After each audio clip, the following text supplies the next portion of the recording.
भरोसा ना मैंने कल किया था ना आज करती। तो कोई मसला नहीं यार, मत करो भरोसा मुझ पे, लेकिन मुझे आप पर भरोसा है। तुम चाहते क्या हो? क्यों बुलाया मुझे यहाँ पर? कुछ नहीं चाहता मैं आपसे, सिर्फ ईशल की डाइवोर्स चाहता हूँ बस। और मैं जानता हूँ कि आपसे बेहतर मेरा ये काम और कोई नहीं कर सकता। और ऐसा क्यों चाहते हो तुम?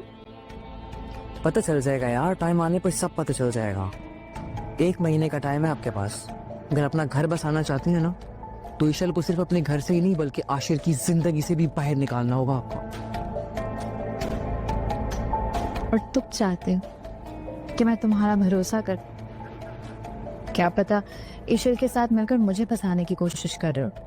आपको फंसाने के लिए कोई नोट काफी है, समझिए आप। ज्यादा सोचे मत, इनकार का ऑप्शन नहीं है आपके पास।